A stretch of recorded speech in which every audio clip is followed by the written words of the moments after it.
Hello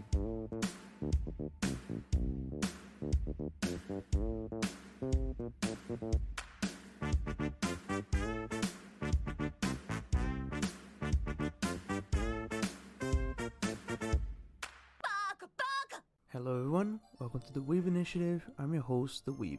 This is the show where every other week I'll be talking about anime, manga, and everything in between. This week I'll be talking about manga which was recently adapted into an anime, Chainsaw Man. It's one of the most hyped shows in the last, year, 2 years. So pretty much you're probably watching it if you got this podcast. Anyways, before I start, disclaimers, spoiler alert, I'll be talking about the first act of Chainsaw Man, which probably will end up being maybe the first and second season of the show if it ends up being its second season. But anyways, let's get started. So before anything, let's get to the stats. The manga was originally written by Tatsuki Fujimoto. The serialization started in Weekly Shonen Jump in December 2018 through December 2020 for the first act, and the second act started in July 2022 to the present as of today. The first act has 99 chapters. It goes from the first volume to the 11th volume, and that's basically it for stats.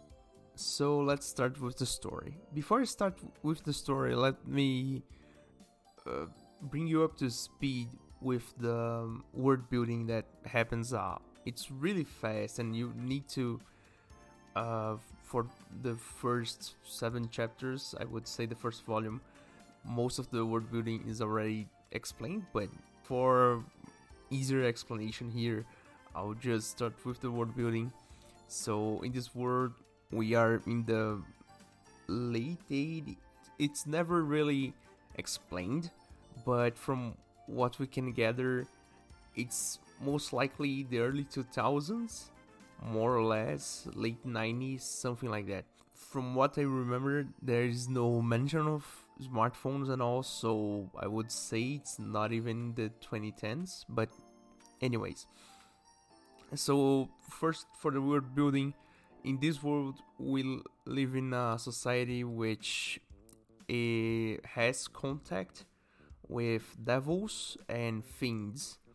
The difference being that devils are the creatures that come from hell. They are impersonations of fears, so basically things that people are afraid of. So for example, there's the darkness devil, the gun devil, all the other devils that you can think of, ghost devil, snake devil, and so on and so forth. And then there's fiends. Fiends are when someone is possessed by a devil and loses their consciousness and effectively becomes something else other than themselves. So it's basically a fusion between a person and a devil, in the way that it becomes a whole nother thing, a whole nother, let's say, being or person in some cases, as they can attain human intellect, even though there is the possession thing and all. Second thing, with the presence of devils that inevitably terrorize humans, there is devil hunters. Devil hunters are separated into the private sector and the public sector. The public sector part is the public safety department, public devil hunter department, something like that. I will be referring to them as the public safety department for sake of unity, because I actually don't remember the acronym really, but anyways. That being said, devil hunters are not just normal people, they are people with contracts that are not possessed. They try to explain that to form a contract you need to sacrifice something, In some cases, they say that possession ends up with the person sacrificing too much to the demon, so the devil, basically enters their body too much. So for the most part, most of the devil hunters they sacrifice too little, or maybe some sacrifice more than others, but you get the gist of it. So after I had laid this basic world building, there's one thing that it's later explained really late in the story. It's really kind of shown really towards the later half of the first act. That is the fact that one of the major events that happened in the last, I don't know, 10 to 20 years in this world is that there is this one devil, there's the gun devil, that for all the human knowledge about him, he appeared in multiple parts of the world for seconds at a time, and in those split seconds he killed more than 1 billion people across all regions of the earth. So it's something more or less like that. I think some millions, but anyways, the thing is, he in just seconds killed a whole lot of people indiscriminately, and that's basically it. So it was the most, not only televised catastrophe, but one of the most deadly catastrophe relating to demons in the last 20 years, so recent history of this world. And that being said, guns are strictly forbidden in all countries. There's actually, they say there's no known production of guns, and basically to get a gun is basically getting a contract with the gun devil. The second thing that happens relating to the gun devil is that this is a minor thing, but it's something that comes up. The gun devil, there is only one, and when he appeared for the first time and last time, he appeared in multiple places in the span of seconds, and they eventually discovered that actually he moved so fast that pieces of his body sheared off, and so these pieces are scattered around the world. Some got lost in places, and some were swollen by lesser demons to increase power. And the one thing that this ends up being is that pieces get attracted to other pieces, so they can kind of try to recompose the body for themselves. That's the basic detail that I need to give before I start explaining really how the story goes. So now getting to the real story. The first volume we get introduced to our titular main character, Denji.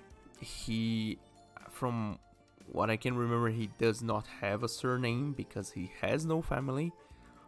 We get introduced to him as he's working for the Yakuza because, from what it is explained in the beginning, for one reason or another, his father had major debt with the Yakuza, and he ended up killing himself. That being said, Denji was left with this debt as a kid, and so the Yakuza kind of take him in just to work. So Denji eventually he sells his own organs to make up some money. He works his ass off to make up money, and it's really a little amount. He lives in a shed out of nowhere. He doesn't basically eat, really. And the one thing that he has going for him is his pet devil, Pochita, who's the chainsaw devil. But for the first part of the first chapter, we don't know that. Anyways, so we meet Denji in this precarious situation, and after one thing or the other, the Yakuza call up to him and try to kill him for some reason. But then we get to see that the Yakuza actually got possessed by the zombie devil, and they are turned into zombies. And they end up mutilating Denji and Pochita. But for some miracle, Denji gets to drink Pochita's blood, and more or less fuses with Pochita, and that basically insta heals his body, and he turns into Chainsaw Man. Ends up killing the zombie devil, but in the end of the fight, he has to get rescued by the first people we get to meet from the public safety department, that is Makima and Aki. Makima being the titular love interest for the first part of the first act, let's say, and Aki being the subordinate of Makima, more or less at this point. So basically now Denji has this new body, so he has all his organs back and all, but his heart is basically Pochita's heart, from what they say. And to activate his powers, he has to pull a string there is in his chest, and he loses a lot of blood from using that power. That's just the explanation. From that point on, Denji is basically voluntold / recruited into the public safety department.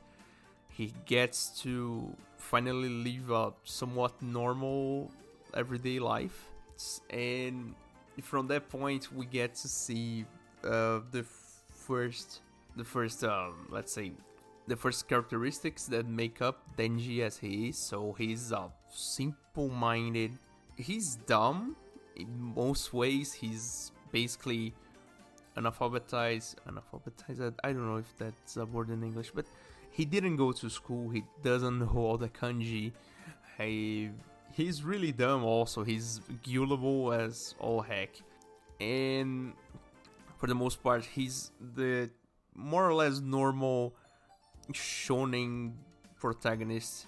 He's simple-minded, though he's enthusiastic about the things he believes in. He believes in his... He sticks to his guns and believes that what he's doing is right, more or less. And the one thing that actually moves him a lot is that having found this new life that is way, way, way better, and basically a miracle for him from his starting point, he wishes to defend it with all his might. And from that point on, we get to meet all the other strange people that inhabit the public safety department. So we get actually explanation about what is happening in the public safety department from Makima, that more or less she's basically the boss of the branch somewhat, and she's building this division of devil hunters that are the oddballs of the... So there's the stars of the whole thing. It's an experimental division. So for example, right, in this division there is Denji, who is a fusion between a devil and a human. There is Power, that is the titular second female. At this point in the story, we don't actually know if she will end up being a second love interest, a rival to Makima, but she's a fiend. She's the blood fiend, so it's someone who was possessed by the blood devil. There is Aki, who is this guy with the personal vendetta and hates devils, although he has to work with them more or less. There is Himeno. Himeno is Aki's boss. She's also his master. She's contracted with the ghost devil, from what I remember. She gave up on her sight of the right eye, so she can kind of use just one hand of the devil, but she can basically use an invisible hand whenever she pleases and force choke someone if she wants. Anyways, Also, at this point, Aki is contracted with one fox devil. I don't actually remember the name in Japanese, but because it's something about Japanese folklore and all, I don't actually remember. But anyways, I'm getting off track. And we get to see Kobeni, which is another girl who we never actually see fight for real, but she later on becomes a bit more important in the story. And then we get to see one extra who's, I don't remember if he ends up retiring early or whatever. Anyways, not important. So from this point on, we can already see that the relation inside this division is a whole mess. And the first thing that happens is Makima unilaterally says to Aki, so from this point on, Denji and Power, who are half devil, cannot live in the HQ, so they gonna live with you. And you can already imagine what that does to a guy who has a personal vendetta against devils. And we get some chapters about this, the evolution, the happenings of the day by day of their life, because effectively Aki has this whole problem of devils. Denji is someone who was really poor, and now it's a lot now that he has the means to. And Power, although she has a human intellect, is comparable to a toddler in some instances at this point in the story. And so it's really strange. So basically, eventually it evolves into Aki being the paternal figure and Denji being the bigger brother for Power, more or less. It becomes wholesome to a point. Eventually that becomes really nice, but anyways, I'm getting ahead of myself. So they have to live together. Then after some time, the first big thing that happens is that Himeno eventually gets to talk to Denji, really, and she basically trauma dumps him into knowing what being a devil hunter is. And the important thing to note from that conversation is, one, Himeno is really traumatized from the number of people, the number of partners, apprentices. They called them in the manga buddies. The number of buddies that died on her. So, she doesn't want that to happen to Aki, because Aki has she sees Aki as someone she wants to protect, although there's no romantic feelings implied from the interactions, but anyways. And basically trauma dumps Denji, and as things go, the story keeps rolling. Eventually they get introduced also to Kishibe. Kishibe is one old guy who's I think it's the oldest devil hunter alive in the division, and he's Himeno's masters. And eventually he becomes also important, but that's just the setup. Skipping a bit, we get a few more volumes about little fights they have and everything else. There is this altercation when Denji is almost killed with the one devil that locks them into basically a pocket dimension inside a building. They try to find pieces of the gun devil, but they get free unscathed and kill the devil anyways. So skip a bit. What is the first breaking point of this series? And this is the point where I need to say the author really shows his true colors when he does something like this. So this is really early in the story. Let me be clear. This is really early in the story.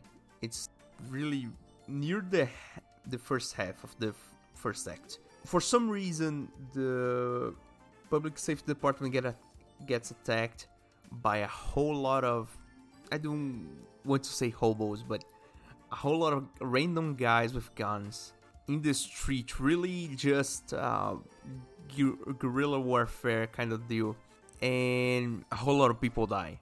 One of them is Makima's assistant. who was an extra. Himeno nearly dies, Aki nearly dies, Denji doesn't even get really close to it. But the real thing, there's this attack, and then someone else shows up. Similar to Denji, this guy shows up with one kind of transformation, much like Denji's transformation into Chainsaw Man, but instead of a chainsaw, it is a sword. His name in Japanese is Samurai Sodo, and we don't get an actual name, but they get to explain that he's the grandson of the Yakuza who contracted Denji and ended up dying because of the zombie devil. That being said, the guy appears, there's a whole fight. The fight is really well presented to us.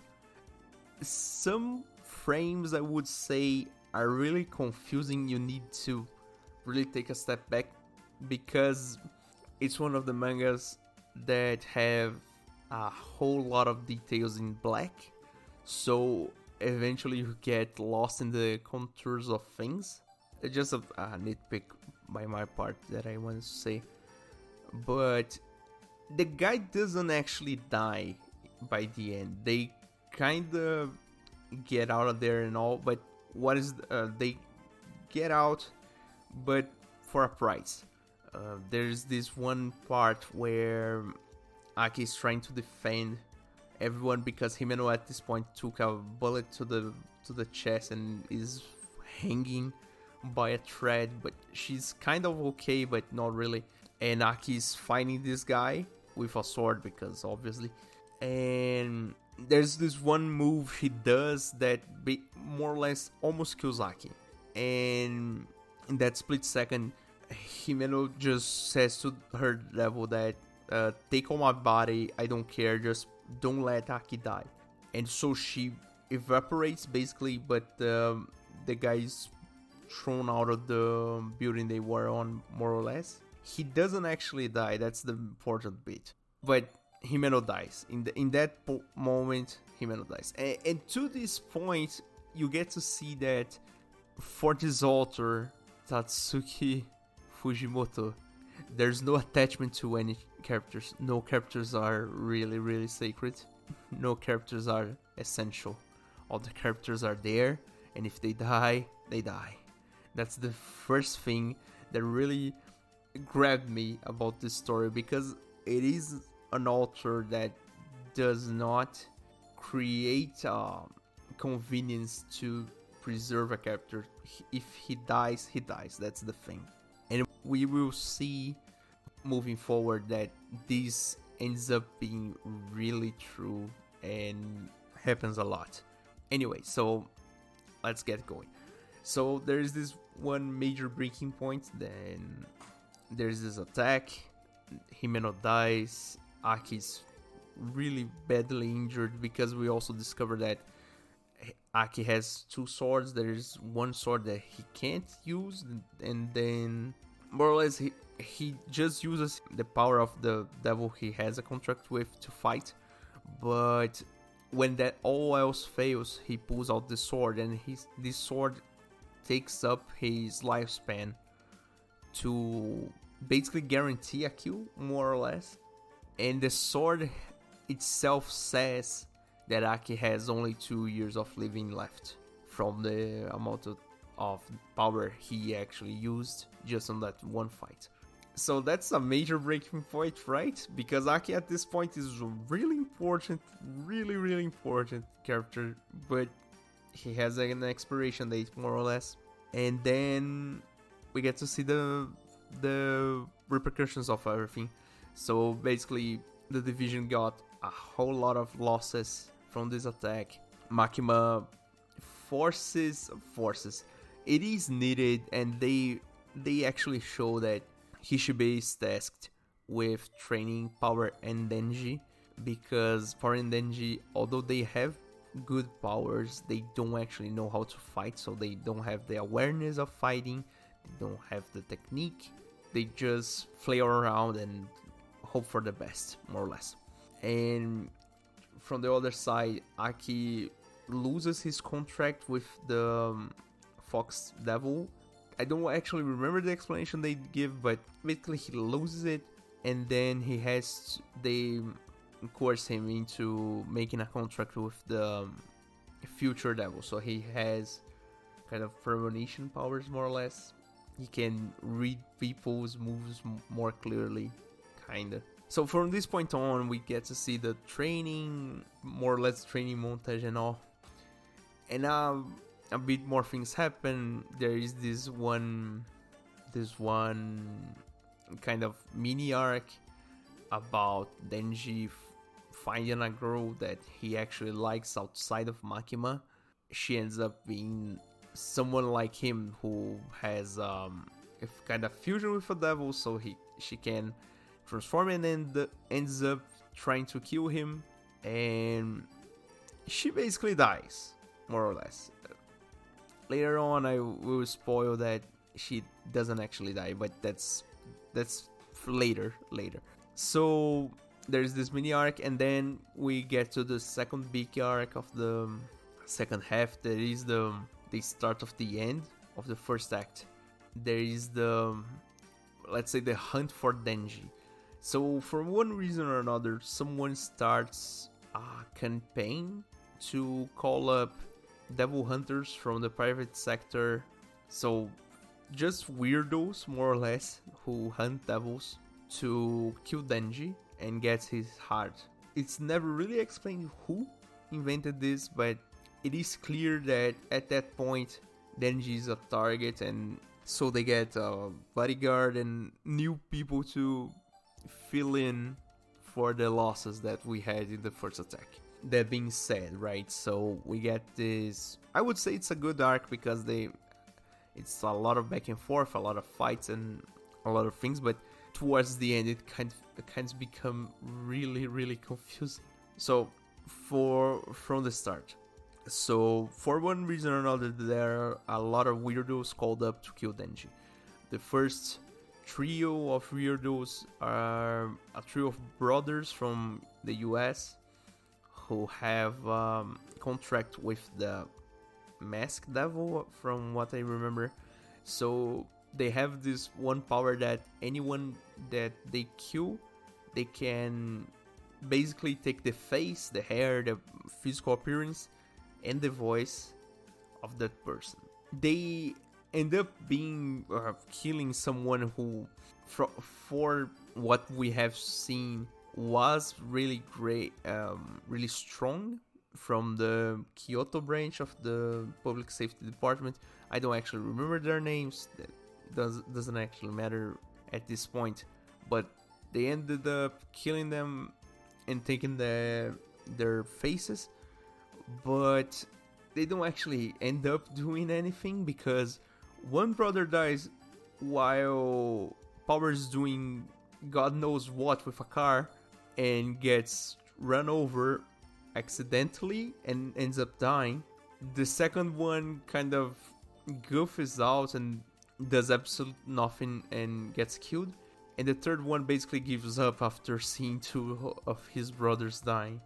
Really, I don't actually know why they were introduced in the first place. The second weirdo is actually a devil hunter, really. It's a pair. It's one girl and a guy. The girl is actually the master, let's say, and the guy is the apprentice. She has contract with multiple demons, multiple devils, and she sacrificed basically all her senses to attain power. So from what we gather, she doesn't have the sense of touch nor sense of taste. We don't actually know if she can smell anything, but anyways, she can hear and she can talk and she can see. That's the important bit. Her power is something really like, she has this one needle, really a sewing needle, right? And if she pricks someone 3 times, the person basically insta dies. And the guy is her apprentice, and so they are introduced like, if he can get the last prick on Denji to kill him, she will present all the devils she has contract with, so he can become a really good devil hunter, more or less. And then there is the third weirdo, that is Quan Chi. She's devil hunter from China. She has a contract with 4. They never really say it, but from what I gather, they are fiends she has a contract with.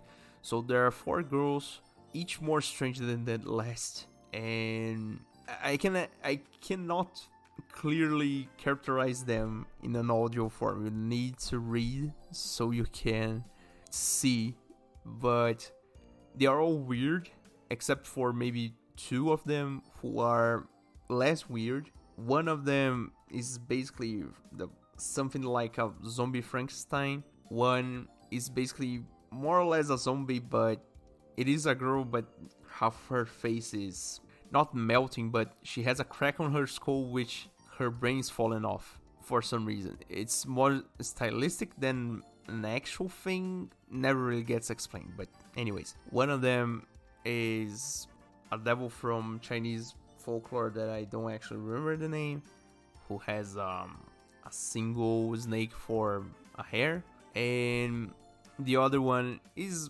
what we would call more Western style demon, more or less. So Quan Chi is a girl, the 4 are girls. Quan Chi is shown to embark on adventures with the 4 of them, if you know what I'm saying, spicy adventures. And basically Quan Chi is already super powerful, but with the power of the contracts she gets way more powerful. So there's this one scene that they show in one of the fights, that there is a horde of enemies in front of her. She wall runs past them with 2 swords, and when she actually touches the ground after, the swords disintegrate and the guys fall down. It's a really great scene. So, and then there's the fourth weirdo. It is the most weird and it is the most confusing. It is a guy from Germany they call Santa Claus. So Santa Claus, why is he called in that? He has also contracts with multiple devils. We don't actually get to know all the devils he's contracted with, but the one power he has and is shown is he gets, if he kills someone, he turns him, the person, into basically a meat puppet that can transform their arms into weapons. So basically he can make an army out of nowhere. Basically a necromancer if you really think about it. And then there is this whole thing, all these guys after Denji, and the whole thing starts kind of slow, but everyone shows up at the same time. So for one reason or another already, Santa Claus just unleashes a whole horde of meat puppets to chase Denji down and kill him. But then Quan Chi appears, and then I don't know who else appears, and all. The fight goes kind of well to a point until, and I will get the order of facts wrong, right? But what happens is that basically it all boils down to the following. In the midst of the fight, after the 3 brothers are basically killed off, what happens is there's just left the pair, that's the guy and the girl with the sewing needle, and there's Santa Claus alive. More or less is that. And Quan Chi is kind of neutral at this point, because we discovered that Kishibe and Quan Chi are kind of working together against Makima for some reason. We don't actually know why, but to this point we get to see that Makima is sketchy as all heck. So it is just a matter of time before she ends up backstabbing someone important to the story. Anyways, so the 3 brothers are already killed off, and basically they are fighting the horde that Santa Claus already brought on of meat puppets. For one reason or another, the girl ends up using some kind of ritual, some kind of, I don't know what thing, to entrap everyone into hell. And basically they are teleported to hell where they see the Darkness Devil. And the Darkness Devil is such a powerful being that for basically everyone who's a fiend, who's a devil at that point, just becomes utterly afraid for no apparent reason, even before he arrives at the scene. And basically Power, who at this point is just straightforward, just violence, she starts to almost piss herself from fear. And from that point on, we get to see one of the strangest scenes. I can't make it justice, but it is a scene without any dialogue. The guy just appears. He's a concoction of arms, and I don't even know how to describe it. It is something really out there, really let's say beyond the human comprehension. He just shows up, everyone starts bleeding. For some reason, everybody loses their arms, and in the blink of a second, basically, Makima appears out of nowhere, does some gesture to him. He basically explodes out of there, and then they get teleported back to the normal world. That being said, right, at this point when they get back after this major traumatic event, in the same second, something happens, and it is just explained later that Santa Claus basically kills himself more or less and transports his consciousness into the body of the one girl who locked everyone into hell. So what actually happens is that him having used this kind of contract to pull everyone into hell, and now that they got off, he uses another contract he has directly with the Darkness Devil to empower his new body, and so he kind of fuses with the Darkness Devil, and then there's this whole fight between Makima and the Darkness Devil, more or less, until a point that Makima basically gets Denji up, and Denji goes and kills the, let's say, this new Darkness Devil fiend, whatever he becomes at this point. But just before he dies, one of the girls who was with Quan Chi, now that Quan Chi's de facto dead, uses some kind of psychology magic with him and locks him into infinite knowledge, more or less. And so he becomes mad with knowledge, and basically he gets de facto defeated / killed, because although it is explained that he could transfer his consciousness into another body, and infinite bodies for that matter, across the world, his mind gets wrecked and he more or less is defeated. I don't even know if that whole train of thought made any sense, but anyways, from this point on, we get to the, let's say, the more later half of the first act already. We are already at the 6th, 7th volume. Things are going to start to ramp up from this point on. Thing is, right, so again, Aki's basically useless at this point. Some of the fiends and devils that we got to meet are basically useless also. We got to meet Bean, who is the shark fiend, and the angel fiend and all, but the angel fiend basically lost his arms. Bean, I don't actually remember if he died or not, but kinda died. And for what's worth, the division is again in bad shape. And so Makima comes up and drops a major bombshell that they are going to make an expedition to kill the Gun Devil. That being said, Aki, being more or less useless at this point, he asks if she can kind of let Denji and Power go out of this because he wants to protect them. So this is the whole arc of the development of Aki, from the point that he has a personal vendetta against devils to the point that he learns to like some devils, or see that some devils are worthwhile. They are actually good people if you let them develop.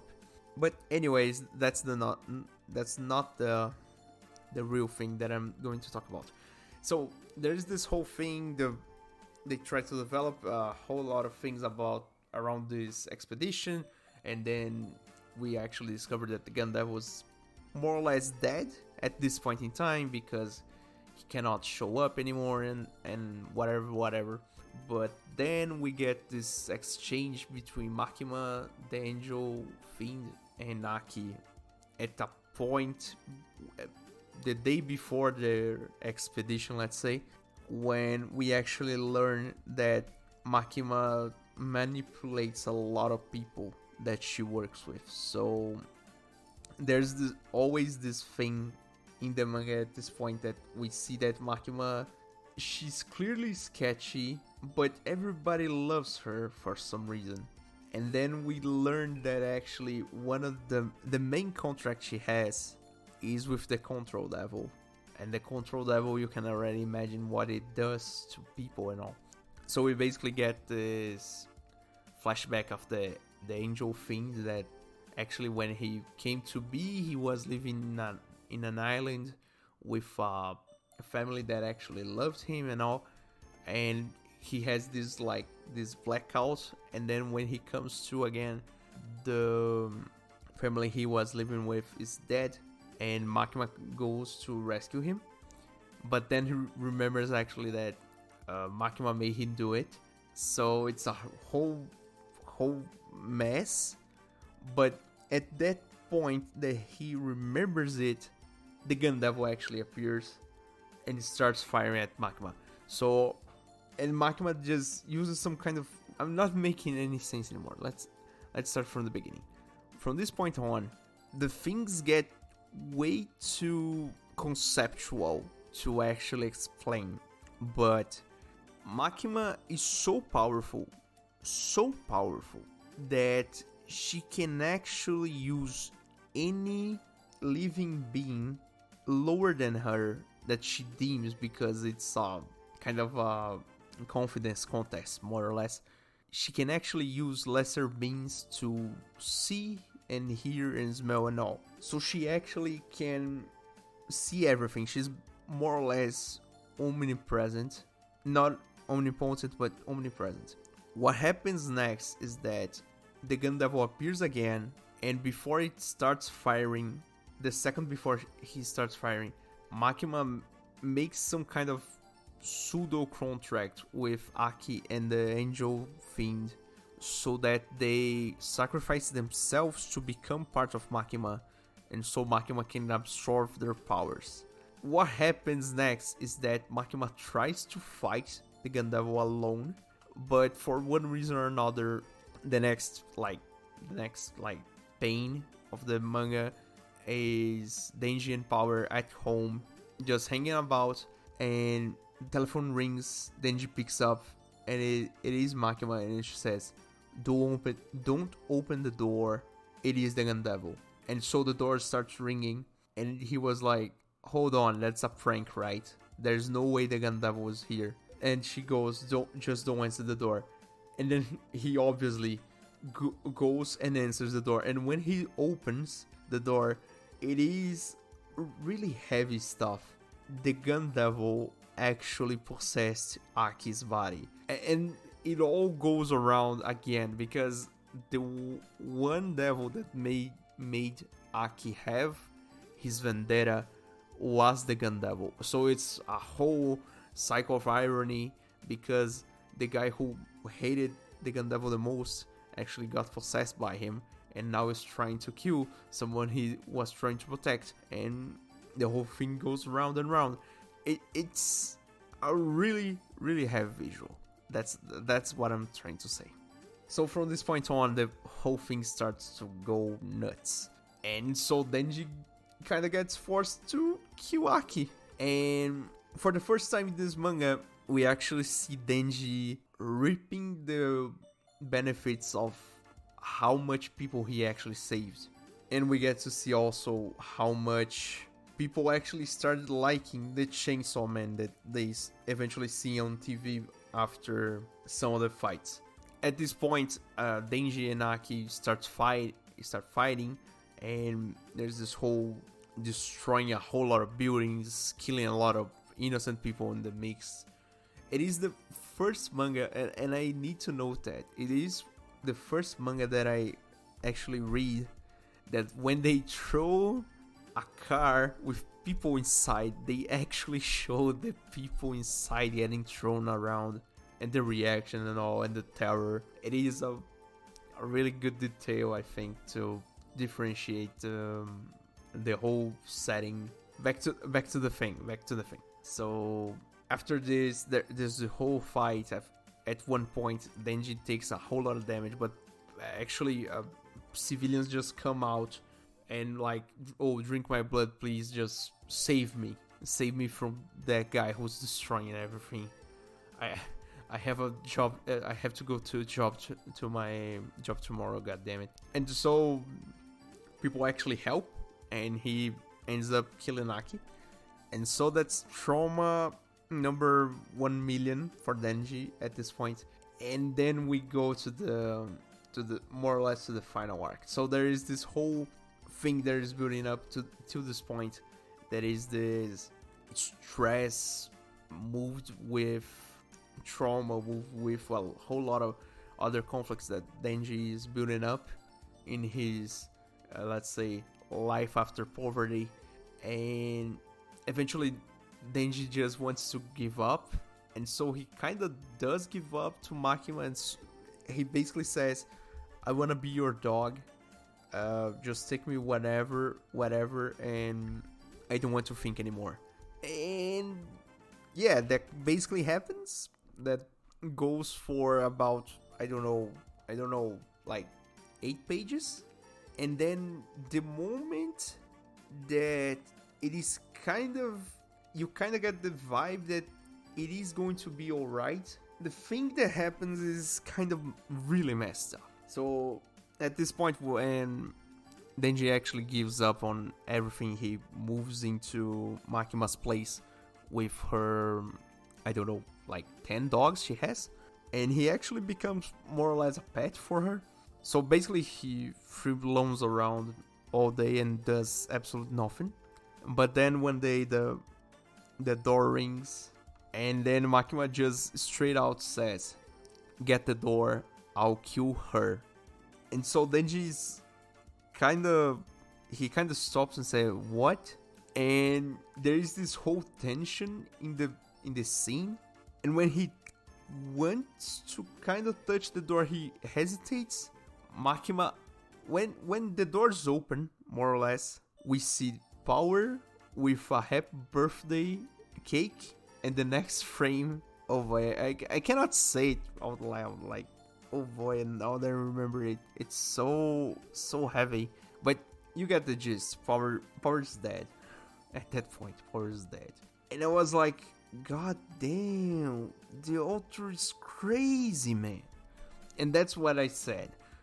At this point, we already killed Aki, who was one of the most important characters at this point in the story. So there's no love for the characters, actually. There's just, if they gotta die, they gotta die. And that's it.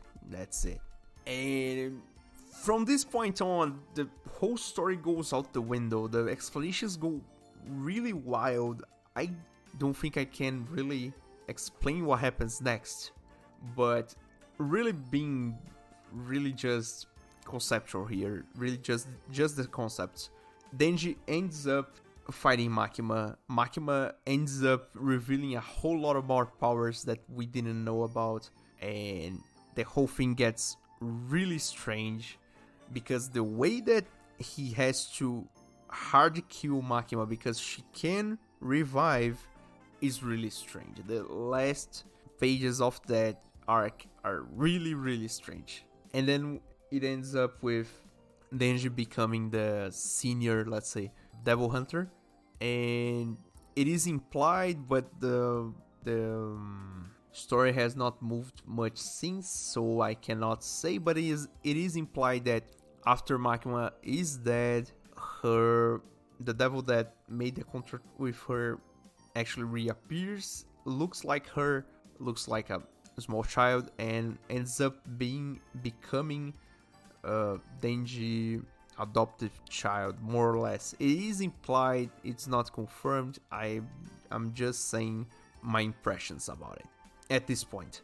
So that's the story, more or less. The last part was really strange to explain. I don't think I can do a great job. I don't think I did a great job at explaining the middle to the end, but that's besides the point. So what are my opinions about Chainsaw Man Act 1? So before I even start with my opinions, and it's been already 1 hour of recording anyways, what's my opinions? So I started reading it because I was basically coerced into it. I was challenged by a friend who gave me the first volume as a birthday present, and she basically said, read it and tell me what you think about it. And then I read the first volume and I said, this is way too similar to things like Our No Exorcist and What I Know Seraph. And she said, fair, but it becomes way better. And then we started talking, and I ended up being challenged to prove the predictions I had right. Unfortunately, most of them were true. I didn't want to be right, but I was right. Bar ends up dying, really.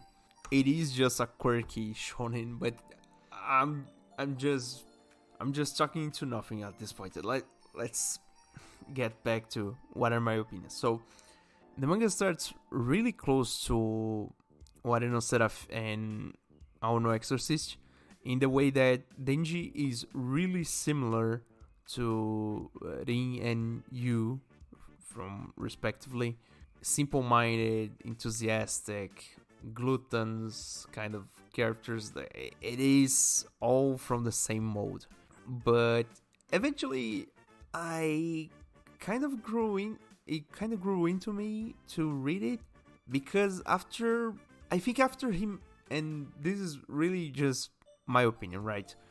After Himeno dies, it kind of became clear to me that maybe the story is actually written with, let's say, not the normal mode of the shonen. So there are things in shonen that you never expect, like someone really close to the main character never really dies on camera. So if they get written out of the story, they get written out of camera. But when Himeno dies and the whole trauma thing starts to come in, it kind of came to me that, wow, this may be well written. But to that point, actually, the story is really not directed anywhere until they come up with the Gun Devil situation. So I explained the Gun Devil really early because it is the moving force of the first act when the story kind of picks up, but the story starts really slow. I don't know if the author had to think about the story midway or if they have had it planned before, but this starts pretty slow, pretty weak. Towards the end, it becomes kind of nice. The fighting is pretty good, although some fights are really just meh, because eventually, I don't know. The one fight in the apartment where they get locked into the pocket space lot. The fight's not really that good, actually. It's more of an endurance kind of deal. So in manga, it becomes kind of boring. But outside of that, right? So I kind of am okay with the art style. It's not my preferred art style, but it is serviceable. It's pretty good as it is. The characters in general, all of them are insane, and this is one point that Himeno comes up with really early on, that good devil hunters are actually the ones that are not sane, and all the characters eventually get insane, more or less. So, and I kind of like that, because it is kind of let's say a new, not really new, but it is a good take on the weird kids together kind of deal. So they are all insane, and that insanity kind of plays well with one another. Again, I didn't do well with Power dying at the end. Man, I actually didn't deal with that really well. I didn't think I would miss her so much, but boy, when she died, I was like, man, what in the hell? Really though? And this was one of my first predictions in the way when I started reading it, was that Power was going to die or become the love interest, which would be really strange, but I didn't want her to die really, because at the end she kind of becomes kind of cute and really becomes the little sister of Denji, and then she dies, and then I was like, oh man, I am kind of depressed now. But that's besides the point. What's my opinion about the manga overall? The story begins really slow, really weak. Towards the middle, kind of becomes really nice. I respect the author for not caring if a character dies or not, really. A whole lot of characters that have kind of meaningful interactions with the mains get killed in just this first act, and I respect the choice of killing off who you need to actually kill off. You don't hide a kind of a plot problem behind the plot shield, the plot convenience. I really like that. The superpowers they use in the manga, I don't find them particularly interesting, although the fights are good. The Denji's transformation is just meh. I don't know. Makima's powers are really nuts. She's really overpowered. I find it so nice. There's this one girl, the from the mini arc where Denji actually finds a girl he likes, that is Riz. She has one of the best powers that I could see. She's basically the grenade devil, more or less. Grenade, explosive devil. It's really nice. Anyways, I'm getting off track. So my opinion, the manga is pretty good. Please read it. All the characters are really quirky. Some of the fighting, when it gets too conceptual, are really hard to take in. When the Santa Claus kind of thing happened, I had to read the whole chapter more than once to grasp what the hell happened, because the transfer of consciousness is not really explained between the first body and the second body. But it is a really good manga for entertainment, really. I don't think the story is particularly deep. I don't think it's particularly challenging. Although the themes are really heavy, I don't think that you need to think out. It does not bring too many hard questions, really. You can just read it as a normal shonen and it will pass through really nice, because the fighting is worth it.